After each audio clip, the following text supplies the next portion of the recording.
उसी के द्वारा वो जीवित रहता है ना। इसीलिए अगर न्यूटन उसके 8 में अध्याय और यूहन्ना उसके 4 अध्याय अगर आप पढ़ते हो और 32 के पद में अगर आप पढ़ रहे हो तो यहाँ पे प्रभु यीशु मसीह उसी पुराने नियम के वाक्य को बता रहा है कि मनुष्य केवल रोटी से नहीं बल्कि प्रभु यीशु मसीह के आत्मिक जीवन से, वचन से जीवित रहता है। और ये इस बात का प्रकटीकरण है जिस प्रकार से पुरखा और हमारे जो वातावरण है या इस्राएली लोग हैं वो स्वर्गीय रोटी को उन्होंने प्राप्त किया, संसारिक दशा को उन्होंने प्राप्त किया ताकि उसको खा करके उसमें वो तृप्त हो सके जो कि स्वर्ग से उतारी गई। क्या अनोखी बात है। हेलो 2025 और अब 26 हमारे आपके जीवन में इसी प्रकार से गुजरता है और कहीं ना कहीं 2025 और 26 के दौरान हमने परमेश्वर की आत्मिक रोटी को अनुभव किया है, उसमें सहभागी हुए हैं, उसको अपने जीवन को रखा है, दृढ़ किया है और उसके तहत जीवन के रूप में कई वाचाओं को हमने बांधा है। पवित्र हैकल में आकर के उसके वेदी के समक्ष उसके आत्मिक व्याधि में हम सम्मिलित होने पाए हैं। क्या ये अनोखी और आनंद की बात नहीं है हमारे लिए कि हम बारी बारी से कहीं ना कहीं साल दर साल, उम्र दर उम्र, जीवन भर हम आत्मिक रोटी की सहभागिता में अपने जीवन को रखने पाते हैं। इससे ये हमारे लिए धन्यवाद का विषय है कि परमेश्वर का वचन इस बात को प्रकट करता है कि मनुष्य ना केवल संसारिक रोटी से बल्कि परमेश्वर का वचन आत्मिक रोटी से जीवित रहने पाता है। ये आत्मिक रोटी प्रभु यीशु मसीह है। ये आत्मिक रोटी जो कि स्वर्ग से उतरी है। उस समय जो इस्राएल ने खाया भले ही वो संसारिक रोटी है पर उतारी स्वर्ग से ही उतारी गई है। बराबर है। और हमारे लिए प्रभु यीशु मसीह उस देह के रूप में आया, उस रोटी के रूप में प्रकट होता है ताकि वो भी जो स्वर्ग से उतरा है वो हमको और आपको हमारे जीवन को तृप्त कर सके। लोग विश्वास के माध्यम के द्वारा प्रभु यीशु मसीह को ग्रहण कर सके, लोग विश्वास के माध्यम के द्वारा प्रभु यीशु मसीह का आत्मिक संगति को बना सके।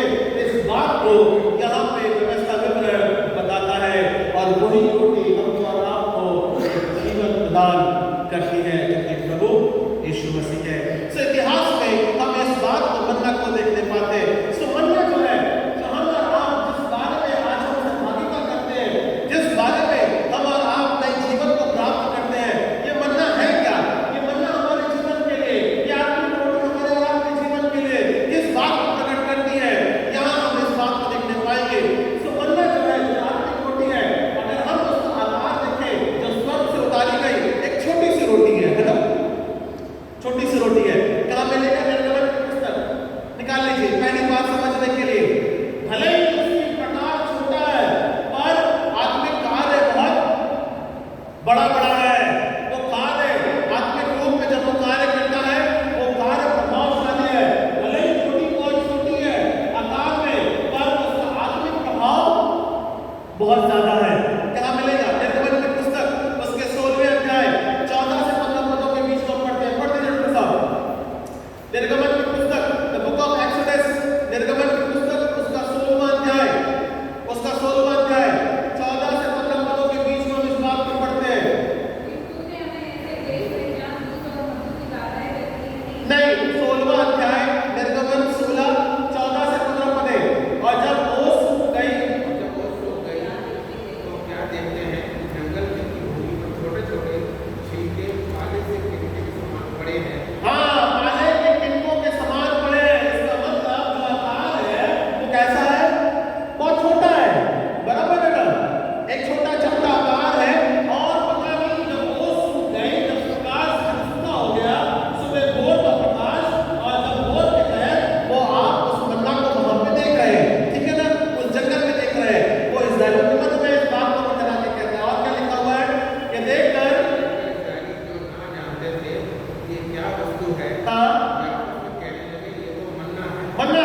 डॉक्टर साहब बताएं, छिलका का आकार छोटा क्यों था उस समय मन्ना का?